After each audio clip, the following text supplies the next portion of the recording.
और सबसे जो ख़तरनाक चीज़ वो ये कि हमारी एक्सपोर्ट्स 10% गिरी और दूसरा जो रेमिटेंसेस पाकिस्तानी बाहर से भेजते थे वो गिर गई हैं।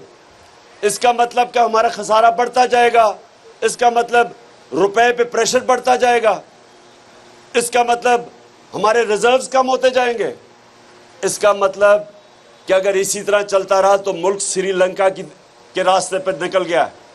इसलिए आज सारी कौम को इकट्ठा होकर एक चीज़ मांगनी चाहिए, हमें इलेक्शन चाहिए। एक चीज़, इलेक्शन ही नहीं, साफ और शफाफ इलेक्शन, जो ये इलेक्शन कमीशन बिल्कुल नहीं कर सकती, क्योंकि ये मिल के अभी भी पंजाब में जो 20 हल्कों पे इलेक्शन है, अभी भी पूरी गेम तैयार हो रही है धांधली करके इलेक्शन जीतना। लेकिन मैं सुने जरा सुने, बस एक तो अच्छा जी, आप जरा ये सुने। अब जब से ये आए हैं, इन्होंने कहा था महंगाई के लिए कम करेंगे, इन्होंने कहा कि हम बड़े तजर्बाकार हैं, हम माइशत को ठीक करेंगे। वो शहबाज शरीफ, वो हर बारी जब नजर आता था जी, वो सुबह 7 बजे ऑफिस पहुंच जाता है, वो जब कभी इधर जा रहा है और सारी जगह भागा फिरता है तस्वीरें खिंचाने के लिए। अब पता चला है कि शहबाज शरीफ की जितनी भी डेवलपमेंट थी वो इश्तिहारों में होती थी।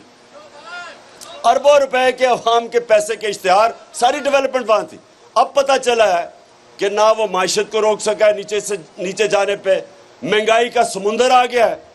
लेकिन जो उसने काम किया है, आते साथ ही मैं पहले दिन कह रहा था कि NRO 2 के लिए सारी गेम हो रही है। अब NRO 2 आपके सामने आ रहा है, आते साथ ही सारे केसेस खत्म। अभी मैं बताऊंगा कि FIA से क्या हुआ है। FIA जो इदारा इन्वेस्टिगेट कर रहा था शहबाज शरीफ और उसके बेटों की करप्शन, उससे क्या हुआ है, नैब के ऊपर कानून नया लेके आया, नैब खत्म, सारे इनके अरबों रुपए के केसेस खत्म, सारे चोरों के केसेस खत्म, अरबों रुपए। गरीब आदमी जेल में रहेगा, लेकिन जिन्होंने अरबों रुपए की करप्शन की वो सारी करप्शन खत्म। उसके बाद पार्लियामेंट, जब राजा रियाज ऑपोजिशन लीडर बन जाए, इसका मतलब पार्लियामेंट खत्म।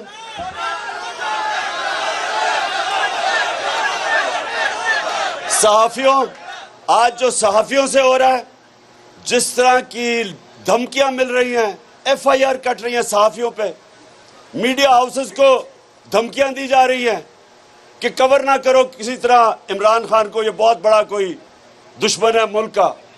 जो ये हरकतें, ये कभी, ये मार्शल लॉ में भी ऐसी चीजें नहीं हुई। जो हमारे ऊपर FIRs कटी हैं, मेरे ऊपर कोई 8-9 FIRs है, मुझे तो भूल ही गया हूं कितनी ज्यादा, सारे कारकुनों पे कटी हुई हैं FIRs।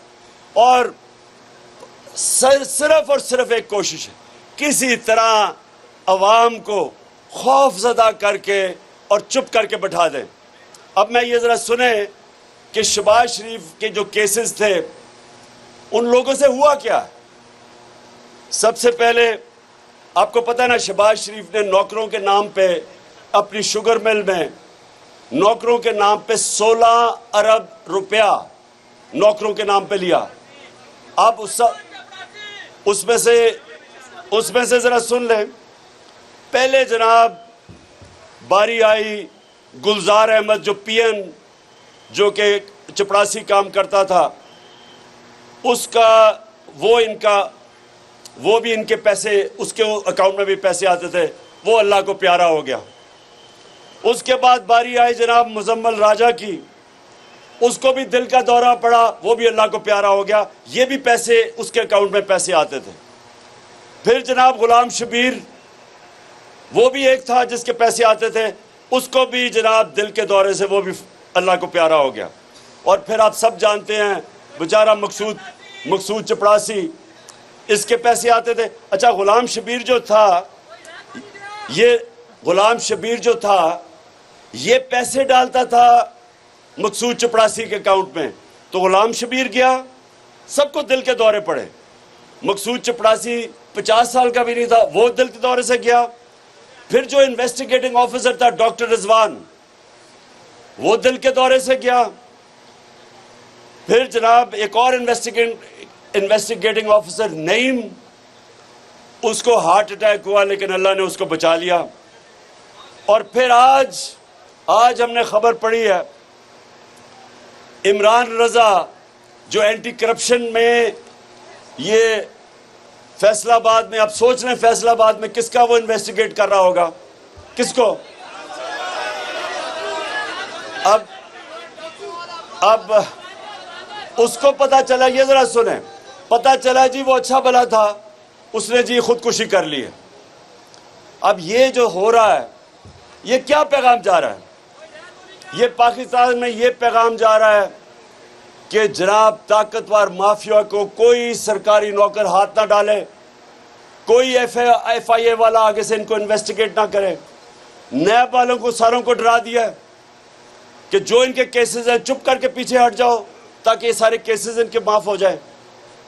सबसे जो जुल्म हो रहा है इस मुल्क से कि मुल्क चलता है मेरे कारकुनों, मुल्क चलता है इदारों पे। मजबूत इदारे मुल्क को मजबूत करते हैं। मुल्क चलता है रूल ऑफ लॉ, इंसाफ के ऊपर, कानून की हुक्मरानी के ऊपर। उसकी वजह से मुल्क ऊपर जाता है। सारी आज कानून की हुक्मरानी खत्म।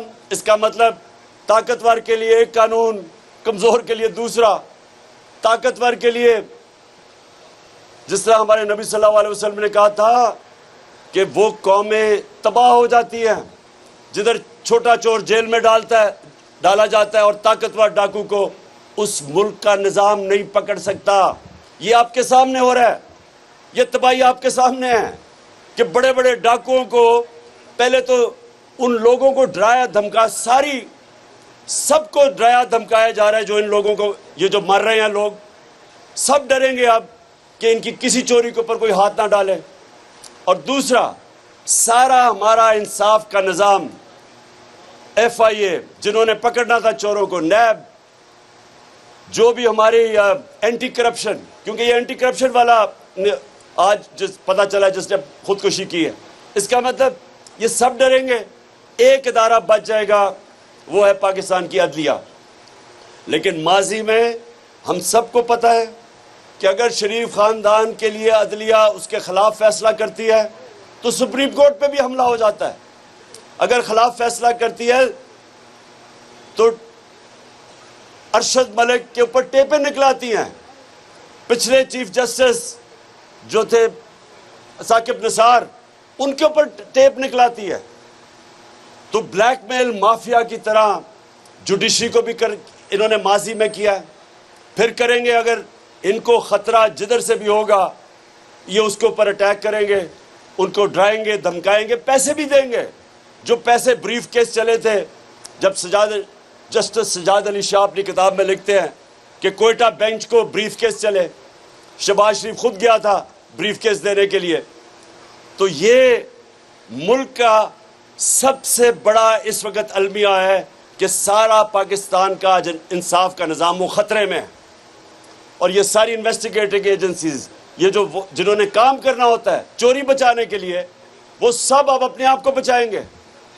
इसलिए मैं आखिर में आप सबको कह रहा हूँ, आपने डोर टू डोर जाना है, आपने डोर टू जाना है, घरों में जाना है, लोगों को, ख्वातीन को, सबको तैयार करना है, यूथ को, नौजवानों को। आप सब ने तबलीग करनी है, आपने इकट्ठा करना है। और इंशाल्लाह मैं कॉल देने वाला हूँ, सारों ने आपने पूरी जोर लगा के मेरे साथ निकलना है। और एक हमारी आवाज होगी, इंपोर्टेड हुकूमत नामंजूर और इलेक्शंस।